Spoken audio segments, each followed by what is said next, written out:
All right, all right. Okay, so it is time. We are starting a new book. I'm excited about this. I think it's probably, I'm recording this probably before it has arrived. The mail has gotten to you because I just put it in the mail recently.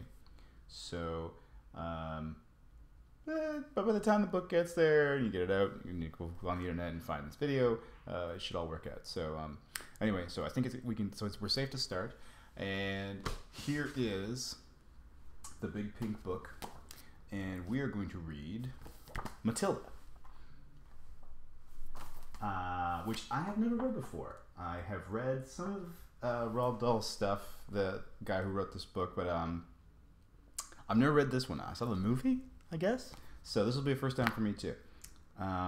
So yeah, it should be good. It's a good story, I think. Anyway, the movie was good. So I think, and this guy writes good books, in my opinion. So we should be in for a treat. So, and it's a good size. So this will take us a little while, but we got time. We're not in a rush, so I'm excited. So we will start with chapter 1, which is appropriately titled The Reader of Books. It's a funny thing about mothers and fathers. Even when their own child is the most disgusting little blister you could ever imagine, they still think that he or she is wonderful. Some parents go further. They become so blinded by adoration they manage to convince themselves their child has qualities of genius. Well, there's nothing very wrong with all this. It's the way of the world. It is only when the parents begin telling us about the brilliance of their own revolting offspring that we start shouting, "Bring us a basin! We're going to be sick!" School teachers suffer a good deal from having to listen to this sort of twaddle from proud parents, but they usually get their own back when the time comes to write off the end-of-term reports. If I were a teacher, I would cook up some real scorchers for the children of doting parents. "Your son Maximilian," I would write, "is a total washout. I hope you have a family business you can push him into when he leaves school, because he sure as heck won't get a job anywhere else." Or if I were feeling lyrical that day, I might write, "It is a curious truth that grasshoppers have their hearing organs in the sides of their abdomen. Your daughter Vanessa, judging by what she's learnt this term, has no hearing organs at all." I might even delve deeper into natural history and say, "The periodical cicada spends 6 years as a grub underground and no more than 6 days as a free creature of sunlight and air.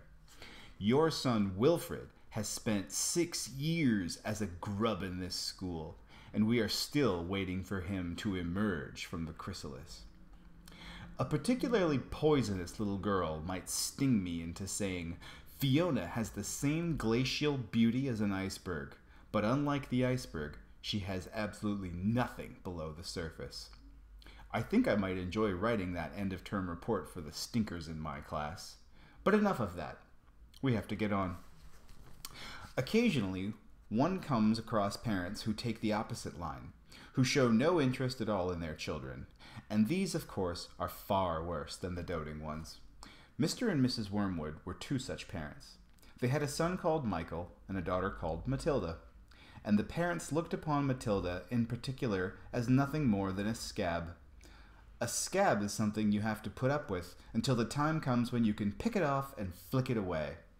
Mr. and Mrs. Wormwood looked forward enormously to the time when they could pick their little daughter off and flick her away, preferably into the next country, or even further than that. It is bad enough when parents treat ordinary children as though they were scabs and bunions, but it becomes somehow a lot worse when the child in question is extraordinary. And by that I mean sensitive and brilliant. Matilda was both of those things, but above all, she was brilliant. Her mind was so nimble, and she was so quick to learn that her ability should have been obvious, even to the most half-witted parents. But Mr. and Mrs. Wormwood were both so gormless and so wrapped up in their own silly little lives that they failed to notice anything unusual about their daughter. To tell the truth, I doubt they would have noticed had she scrawled into the house with a broken leg. Matilda's brother Michael was a perfectly normal boy, but the sister, as I said, was something to make your eyes pop. By the age of 1.5, her speech was perfect, and she knew as many words as most grown-ups. The parents, instead of applauding her, called her a noisy chatterbox, and told her sharply that small girls should be seen and not heard. By the time she was 3, Matilda had taught herself to read by studying newspapers and magazines that lay around the house. At the age of 4, she could read fast and well, and she naturally began hankering after books. The only book in the whole of this enlightened household was something called Easy Cooking, belonging to her mother. And when she had read this from cover to cover and had learned all the recipes by heart, she decided she wanted something more interesting. "Daddy," she said, "do you think you could buy me a book?" "A book?" he said. "What do you want a flaming book for?" "To read, Daddy." "What's wrong with the telly, for heaven's sake? We've got a lovely telly with a 12-inch screen, and now you come asking for a book. You're getting spoiled, my girl." Nearly every weekday afternoon, Matilda was left alone in her house. Her brother, 5 years older than her, went to school. Her father went to work, and her mother went out playing bingo in a town 8 miles away. Mrs. Wormwood was hooked on bingo and played it 5 afternoons a week.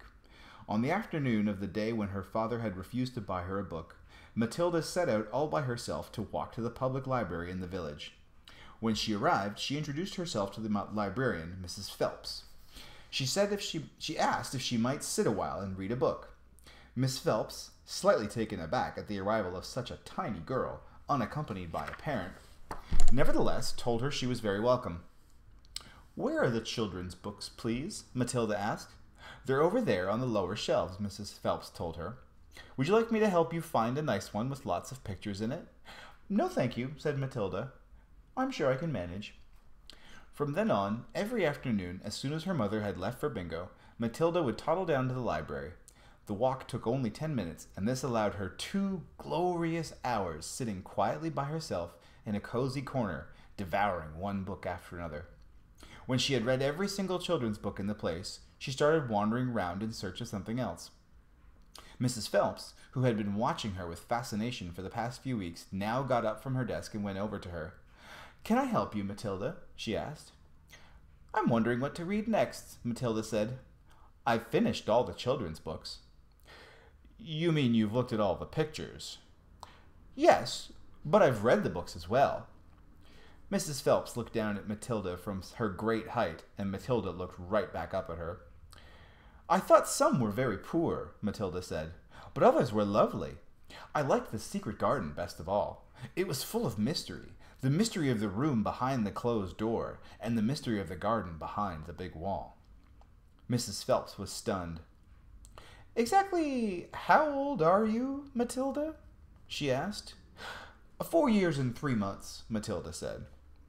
Mrs. Phelps was more stunned than ever, but she had the sense not to show it. "What sort of book would you like to read next?" she asked. Matilda said, "I would like a really good one that grown-ups read. A famous one. I don't know any names." Mrs. Phelps looked along the shelves, taking her time. She didn't quite know what to bring out. How, she asked herself, does one choose a famous grown-up book for a 4-year-old girl? Her first thought was to pick a young teenager's romance, of the kind that was written for 15-year-old schoolgirls. But for some reason, she found herself instinctively walking past that particular shelf. "Try this," she said at last. "It's very famous and very good. If it's too long for you, just let me know, and I'll find you something shorter and a bit easier." "Great Expectations," Matilda said, by Charles Dickens. "I'd love to try it." "I must be mad," Mrs. Phelps told herself. But to Matilda, she said, "Of course you may try it." Over the next few afternoons, Mrs. Phelps could hardly take her eyes from the small girl sitting for hour after hour in the big armchair at the far end of the room with the book on her lap. It was necessary to rest it on her lap because it was too heavy for her to hold up, which meant she had to sit leaning forward in order to read. And a strange sight it was, this tiny, dark-haired person sitting there with her feet nowhere near touching the ground, totally absorbed in the wonderful adventures of Pip and old Miss Havisham and her cobwebbed house, and by the spell of magic that Dickens, the great storyteller, had woven with the words. The only movement from the reader was the lifting of the hand every now and then to turn over a page, and Mrs. Phelps always felt sad when the time came for her to cross the floor and say, "It's 10 to 5, Matilda." During the first week of Matilda's visits, Mrs. Phelps had said to her, "Does your mother walk you down here every day and then take you home?" My mother goes to Aylesbury every afternoon to play bingo," Matilda said. "She doesn't know I come here." "But that's surely not right, Mrs. Phelps. I think you'd better ask her." "I'd rather not," Matilda said. "She doesn't encourage reading books, nor does my father." "But what do they expect you to do every afternoon in an empty house?" "Just mooch around and watch the telly." "I see. She doesn't really care what I do," Matilda said a little sadly. Mrs. Phelps was concerned about the child's safety on the walk through the fairly busy village high street and the crossing of the road, but she decided not to interfere. Within a week, Matilda had finished Great Expectations, which, in that edition, contained 411 pages. "I loved it," she said to Mrs. Phelps. "Has Mr. Dickens written any others?" "A great number," said the astounded Mrs. Phelps. "Shall I choose you another?" Over the next 6 months, under Mrs. Phelps' watchful and compassionate eye, Matilda read the following books: Nicholas Nickleby by Charles Dickens, Oliver Twist by Charles Dickens, Jane Eyre by Charlotte Bronte, Pride and Prejudice by Jane Austen, Tess of the D'Urbervilles by Thomas Hardy, Gone to Earth by Mary Webb, Kim by Rudyard Kipling, The Invisible Man by H.G. Wells, The Old Man and the Sea by Ernest Hemingway, The Sound and the Fury by William Faulkner, The Grapes of Wrath by John Steinbeck, The Good Companions by J.B. Priestley, Brighton Rock by Graham Greene, and Animal Farm by George Orwell. It was a formidable list, and now Mrs. Phelps was filled with wonder and excitement, but it was probably a good thing that she did not allow herself to be completely carried away by it all. Almost anyone else witnessing the achievements of this small child would have been tempted to make a great fuss and shout the news all over the village and beyond. But not so Mrs. Phelps. She was someone who minded her own business, and had long since discovered it was seldom worthwhile to interfere with other people's children. "Mr. Hemingway says a lot of things I don't understand," Matilda said to her, "especially about men and women. But I loved it all the same. The way he tells it, I feel I am right there on the spot, watching it all happen." "A fine writer will always make you feel that," Mrs. Phelps said. "And don't worry about the bits you can't understand. Sit back and allow the words to wash around you, like music." I will.